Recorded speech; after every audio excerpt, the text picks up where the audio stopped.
I'm Ted Gerard, and I'm the Director of the Athletic Training Education Program at UNLV.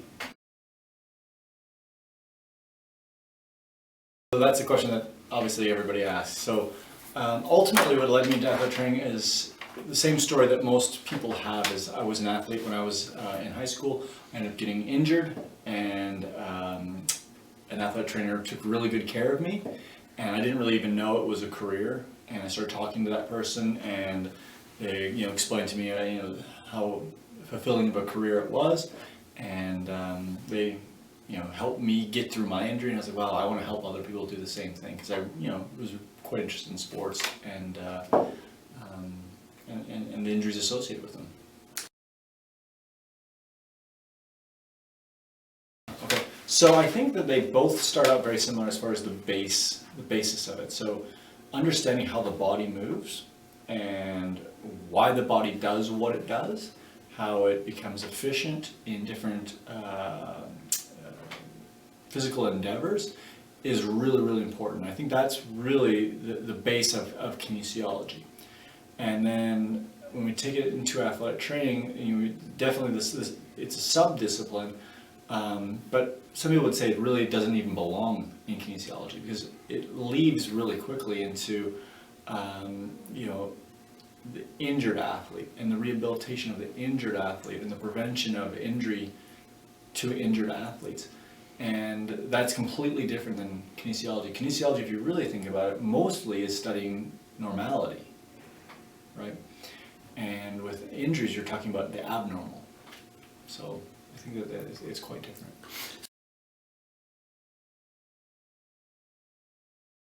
Well, I think kinesiology really has had a positive impact on the medical field, because I think it really has opened up a lot of people's eyes to the fitness for health or fitness for wellness. So many of the medical professionals, I think that we've traditionally been working with, have wanted to look at the disease itself and say, okay, well, you have high blood pressure, we need to put you on high blood pressure medication. That will solve your issue. Now I think with the research in particular that kinesiologists are doing, a perfect example is, and this is the easiest one, is with high blood pressure, we know that exercise is one of the best things we can do for high blood pressure. And many people have gotten off their blood pressure medication by just changing their lifestyle and adding, say, 30 minutes of exercise 3 days a week. Something as simple as that. And I think kinesiologists are leading the way in the exercise as medicine or fitness as medicine pursuits for our country. And I think that that's going to continue to happen. I think we're going to find better and better ways to exercise that become more and more efficient for people. I mentioned 30 minutes a day, 3 times a week, so it's an hour and a half. It doesn't seem like a lot, but if we could do have the same benefits, let's say, with 10 minutes a day, but maybe it was different exercises, that may actually be even better for our culture.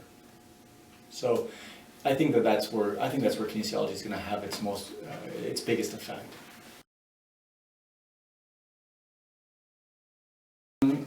Actually, I think that going out the way that I did probably wasn't the best way. Like just seeing somebody being inspired that way, because I saw a very narrow picture, and so the advice I would give a student is to do their research into all allied health professions. So look at athletic training, but then look at physical therapy, look at occupational therapy, look at speech therapy, look at PA school, look at med school, and don't limit yourself, but do a lot of research into each area and find where your passion truly is.